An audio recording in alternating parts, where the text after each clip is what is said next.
Bonjour tout le monde, bienvenue à 4 Keto. Aujourd'hui, on vous parle de l'alimentation cétogène. C'est sûr que là, vous avez vu dans les semaines passées l'alimentation avec Montignac. Pour ceux qui ne veulent pas complètement couper tout, qui veulent commencer graduellement. Maintenant, on est rendu à l'étape cétogène. L'origine de l'alimentation cétogène, ça vient du cueilleur-trappeur. Donc, dès la nuit des temps, l'homme des cavernes avait commencé par manger ce qu'il cueillait, ce qu'il chassait. Donc, il n'y avait pas une alimentation très, très variée. C'est de là que part l'alimentation cétogène. Ensuite, en 1920, il y a des médecins qui ont inculqué l'alimentation cétogène auprès des enfants qui faisaient de l'épilepsie. Ils se sont aperçus que ça réduisait les crises de beaucoup. Donc, ça fait longtemps que l'alimentation cétogène existe. C'est juste que avec le temps, il faut apprendre à doser l'alimentation cétogène. Il ne faut pas être trop extrémiste avec ça. Parce que vous allez vous en rendre compte, on va vous l'expliquer un petit peu plus tard dans la vidéo, mais c'est important oui, bien manger, mais une fois que notre système est nettoyé, puis que nos organes sont reposés, bien, il faut les stimuler une fois de temps en temps. Donc, ça va être important de manger à l'occasion du sucre. Vous allez voir. OK. Donc, dans l'étape que je vais vous parler, pourquoi je suis comme de côté un peu? Parce que je vais vous présenter un tableau juste à ma gauche. C'est ça, chérie? À gauche? Parfait. Donc, de ce que vous mangez présentement. Parce que mon chum m'a mis au défi de calculer avec mon application ce qu'il mangeait avant. Donc, ce que vous mangez probablement maintenant. Trouver le déjeuner, le dîner, le souper. Le déjeuner type, on a mis 2 œufs, bacon, 2 toasts, café avec 2 sucres, 2 crèmes.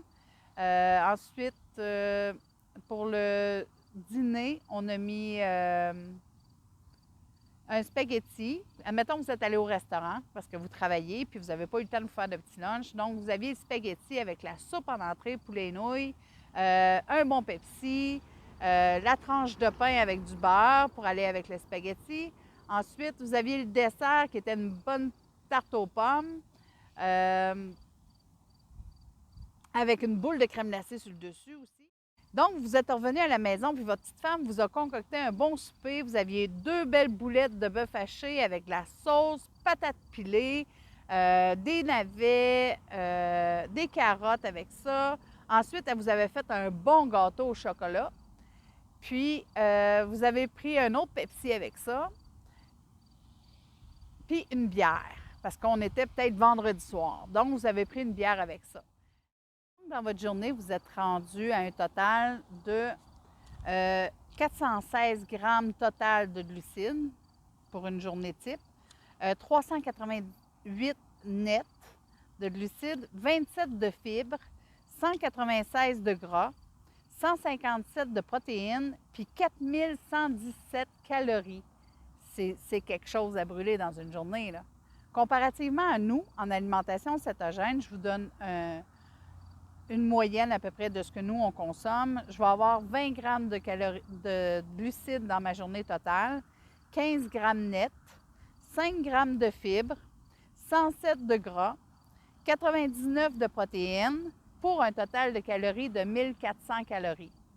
Fait que vous voyez la différence entre 4117 calories, une journée type que vous mangez, et nous, 1400 calories, bien, c'est plus facile de brûler les miennes que les vôtres, mettons, à la fin de la journée. Fait que posez-vous pas de questions pourquoi vous prenez du poids, puis pourquoi que votre corps en arrache, puis vous criez à l'aide, parce que là, tout votre système digestif, il est surchargé.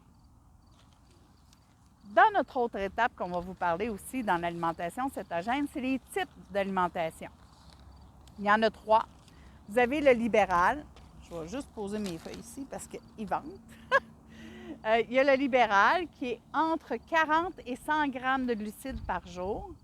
Ensuite, vous avez le libéral, c'est pour ceux qui sont en santé, premièrement, qui font du sport, beaucoup de sport, donc ils ont besoin de plus de protéines, plus de gras, plus de sucre aussi pour s'entraîner. Ensuite, vous avez le deuxième qui est le modéré. Le modéré, c'est environ 50 grammes de gras et moins, 50 grammes de glucides et moins. Ça, c'est pour ceux qui sont en bonne santé, qui ont un petit peu de poids à perdre ou qui veulent, comme quelqu'un qui a le cancer, souvent, les oncologues vont recommander une alimentation cétogène avec le traitement pour essayer de baisser le sucre dans leur sang pour aider à la guérison. Euh, Aussi, il y a ceux qui, souvent, ça va être des gens qui ne s'entraînent pas, mais ils ont un petit peu de poids à perdre. Donc, ils vont commencer tranquillement avec un 50 et moins. Et ensuite, vous avez les stricts, comme nous, qui consommons juste 20 grammes et moins de glucides nettes par jour. Ça, c'est pour vraiment ceux qui ont des problèmes, qui ont des maladies, des problèmes inflammatoires, euh, qui ont un excès de poids, qui ont besoin de perdre du poids. Euh, Quand je parle de maladie, là, c'est aussi simple que faire de l'hypertension, le diabète de type 2, l'apnée du sommeil, l'hypertension, je l'ai compté. L'apnée du sommeil, manque d'énergie. Quand vous tombez à une alimentation cétogène, là, vous allez voir une différence. Nous, là, ça a été bénéfique. À la base, on a parti avec ça parce que Martin faisait du diabète, faisait de l'apnée. Moi, j'avais des problèmes de digestion. J'avais le côlon irritable. J'avais besoin de perdre du poids parce que plus ça allait, plus j'en prenais. Même si on mange bien, des fois, c'est la quantité, c'est la qualité, c'est les sucres. Faut vérifier. Donc, c'est ça. C'était les 3 modes en alimentation cétogène que vous allez avoir. C'est à vous de trouver laquelle qui est pour vous. OK. En alimentation cétogène, c'est pas dur. Il y a 4 principes fondamentaux là, quand on commence. La première, c'est de réduire le plus possible les sucres. Le glucide, vous allez couper le pain, les pâtes, les patates, le riz, les pâtisseries, les aliments faits à base de farine de blé, les fruits et les légumes les plus sucrés. Donc, ça part avec ça. Ça, c'est la première étape. Ensuite, c'est d'éliminer le plus possible les aliments transformés. Tout ce qui est tout préparé. Vous allez voir, en alimentation cétogène, on n'a pas le choix, on réapprend à faire à manger. On repart de la base des aliments simples et on cuisine nous-mêmes. C'est le meilleur outil de réussite, c'est d'apprendre à cuisiner et de bien cuisiner avec les bons aliments. Ensuite, il faut éliminer les huiles végétales, les gras trans et les sucres ajoutés. C'est sûr que le sucre en poudre, le sucre blanc, la cassonade, ça vient de sauter. Ensuite, en troisième,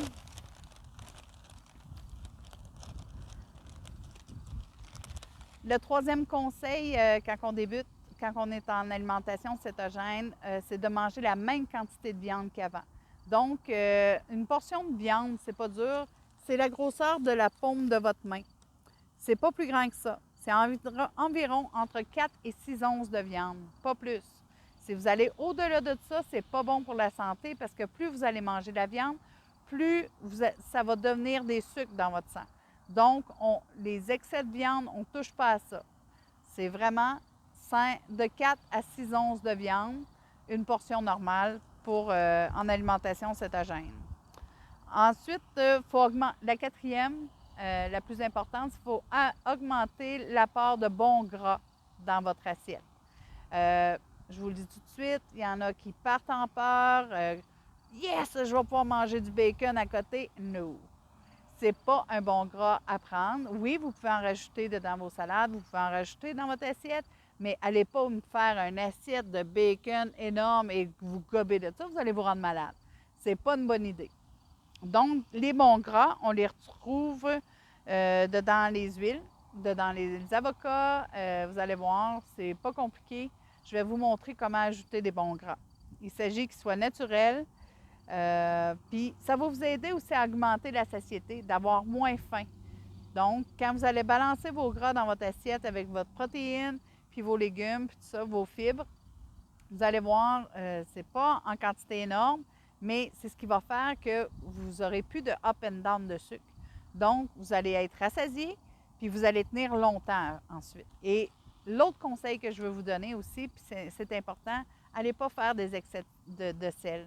Le sodium, oui, ça nous en prend. On a besoin de 2000 mg par jour, mais Certains vont vous dire, ah, rajoute du sel, rajoute du sel, rajoute du sel. C'est pas une bonne idée. À la longue, là, vous allez avoir d'autres problèmes de santé. Donc, allez-y modérément. Vous allez voir, quand on calcule avec une application la quantité, vous allez voir que du sel, on en retrouve partout. Là. Dans votre viande, on en retrouve dans des sauces que vous allez utiliser pour aromatiser ou des épices. Il faut faire attention de ne pas en mettre trop. Il faut en avoir, mais pas en quantité industrielle. Fait que c'est les 5 points en alimentation cétogène que vous allez changer et qui va faire que ça va bien aller. Maintenant, on va parler des produits que vous allez mettre dans votre assiette. Donc, la viande, c'est pas dur, la viande rouge, la viande blanche, le poisson, les fruits de mer. Pour la viande rouge, je vous mets un bémol. Regardez, la source que je cherchais sur la viande rouge, c'est Reversa, qui est une clinique pour les diabétiques. Et c'est eux qui disent que la viande, il faut faire attention. Moi, ce que j'avais lu avec Montignac, c'est que la viande rouge, si vous en mangez plus que 3 fois par semaine, 3 repas consécutifs, tout tourne en sucre. Donc, essayez d'espacer et de varier vos viandes. C'est important. Puis aussi, ça va vous aider à la digestion parce que manger juste de la viande rouge, c'est pas bon. Ensuite, c'est fait pour la viande. Je pense qu'il n'y a pas trop de questions là-dessus. Les légumes. Les légumes, c'est pas dur, c'est tout ce qui est vert en partant, ce qui est à feuilles. Ensuite, vous rajoutez les radis, le céleri rave. Vous allez rajouter le chou-fleur, qui est bon. Les échalotes, les oignons. C'est ça. La plupart des légumes, là, c'est pas compliqué. Dès que c'est vert, c'est oui. Puis le chou. C'est ça. Ça fait pas mal le tour des légumes. Là, on a le brocoli, ça c'est vert. En tout cas, si vous avez des questions sur les légumes, là, gênez-vous pas pour le demander en commentaire. On va vous répondre. Ensuite, les fruits, c'est pas compliqué. C'est tout ce qui est petits fruits. On a les framboises, les mûres, les fraises, les pamplemousses, le citron, la noix de coco quand elle est fraîche. Ensuite, mais c'est toujours en petite quantité. Il faut faire attention parce qu'en grosse quantité, vous allez voir vos carbs, vos glucides vont monter. Ensuite, dans les produits laitiers, on a la crème, le yogourt. Le yogourt, il faut faire attention, il faut que ça soit 5 et 10 au moins. Les fromages, tous les fromages gras. Ensuite, puis le beurre. Les fromages, vous allez voir, ça devient votre meilleur ami. C'est une bonne portion de gras et de protéines en même temps. Donc, gênez-vous pas pour l'utiliser. Ensuite, pour les collations, il va y avoir les noix. Il faut y aller avec des noix qui sont plus crues et le plus possible non salées parce que autrement, vous allez vous ramasser avec un excès de sodium dans votre journée. Donc, les amandes, les cachous, les pistaches, il faut faire plus attention parce que les pistaches sont plus hautes en glucides. Les noix de macadam, les pacanes. Ouais, les pacanes, c'est super bon. Les gras, vous avez l'huile d'olive, l'huile d'avocat, l'huile de coco. Le gras de canard, le gras de porc. Le gras de canard, je n'ai jamais essayé encore, mais ça va venir. Le gras de porc, le beurre, l'olive et les avocats, qui ne sont pas des huiles. Là, quand je parle, c'est de manger des olives ou un avocat. Pour le beurre, il faut juste faire attention. Jamais, jamais, jamais en cuisson. Vous pouvez le rajouter par-dessus vos aliments quand vous avez terminé votre cuisson, mais jamais dans la poêle. Le reste du temps, c'est toujours de l'huile d'olive ou avocat ou noix de coco. Après ça, une chose à éviter en alimentation cétogène, c'est les légumineuses. Vous ne touchez pas à ça, c'est du sucre tout le temps. Dans les collations, on en a parlé. Dans les boissons, de ce qu'on boit. Vous avez l'eau en partant, ça c'est sûr. Ça vous prend au moins de 6 à 8 verres d'eau dans une journée. On a besoin de ça. Ensuite, vous avez le thé, le café, le thé glacé fait maison, bien important. La boisson électrolyte, vous allez avoir eu la recette hier, le Ketorade que vous pouvez boire. Ensuite, vous avez la tisane, le vin rouge et le vin blanc à l'occasion, pas tous les jours. Puis, il faut que vous regardiez le nombre de glucides qu'il y a dedans la bouteille de vin. Donc, les petits vins fruités, oubliez ça. Vous venez de tomber à 10-12 grammes de glucides. Mais si vous prenez un vin rouge, un bon vin rouge ou un bon vin blanc, vous allez tomber à 1 ou 2 grammes de glucides pour une bouteille de vin. Mais comme je vous dis, c'est à l'occasion parce que à la digestion, ça ralentit tout votre métabolisme. Ensuite, dans les sucres, on a le swerve, swerve, j'ai bien de la misère à le dire. Ensuite, on a le stevia, le fruit des moines, l'érythritol et à l'occasion, lors de levée de pain. Quand vous allez faire du pain maison, on peut utiliser un petit peu de miel ou un petit peu de sirop d'érable parce que ça nous prend vraiment un sirop sucré pour la levure du pain. C'est dans les seules occasions où c'est que vous allez utiliser le miel ou le sirop d'érable. En d'autres temps, ça va être ceux que je vous ai énumérés avant. Maintenant, on est rendu à la conclusion de notre vidéo. Ce que je voulais vous parler, c'est que dans les prochaines semaines, je vais vous faire un tuto de l'application Carb Manager. C'est sûr, elle est en anglais, sauf que là, j'en ai essayé Macro, Yahoo. En tout cas, je les ai testés la plupart, je les aime pas. C'est plate. C'est pas parce que je veux pas travailler avec ce que vous avez peut-être à la maison. C'est que je trouve qu'ils sont pas assez complets. Donc, faites comme moi. Si vous avez, pour les termes en anglais, des fois vous cherchez pour vos ingrédients, allez sur Google Translate, trouvez la traduction du mot que vous voulez donner, puis vous allez vous habituer, ça ne sera pas trop long. Mais c'est vraiment la meilleure application pour calculer vos glucides, vos gras, vos fibres, vos calories, puis vos lipides. C'est important. Si vous voulez vraiment contrôler une alimentation cétogène, bien, vous allez être heureux d'avoir l'application. Donc, on travaille là-dessus. On va vous faire un tuto pour vous aider à comprendre comment ça fonctionne. Une autre des raisons aussi que je voulais vous parler du pourquoi qu'on a enligné vers l'alimentation cétogène, c'est que quand on est parti de Montignac pour s'en aller vers cétogène, on avait encore, au niveau digestion, au niveau perte de poids, on avait des choses qu'on voulait contrôler. Puis on s'est aperçu qu'une fois qu'on était cétogène strict, quand on mange du sucre aujourd'hui, bien, notre corps il réagit tout de suite. C'est pas long, là. Moi, je mange. On a essayé du popcorn il n'y a pas longtemps, celui de François Lambert, parce qu'on voulait y goûter. Puis, c'est pas long. La craque, elle vient dans le front, tu as mal à la tête, tu as des chaleurs, tu tombes fatigué, tu veux juste dormir. Fait que ça, c'est le sucre qui vient de te donner un. Puis, c'est ça. Mais en alimentation cétogène, on n'a plus ça. T'sais, nous, on n'attrape plus la grippe. Quand on attrape la grippe, c'est parce qu'on mange ce que le monde normal mange.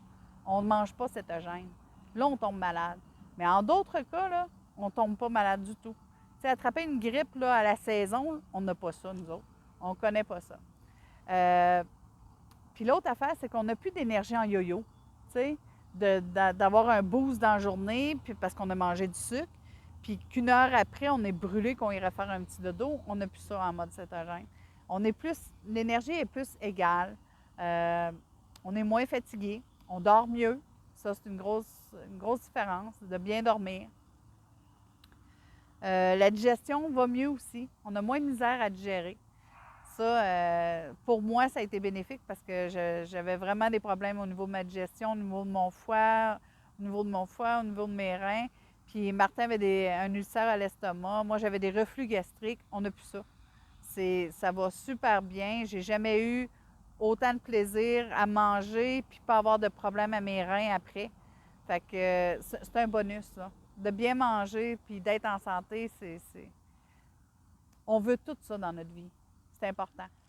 Fait que c'est ça. Je pense qu'on a fait le tour de ce qui était de l'alimentation cétogène. N'hésitez pas à poser des questions. Ça va nous faire plaisir de vous répondre. Fait que, sur ce, je vous laisse. C'était Kat Keto, un pas à la fois de la Saskatchewan.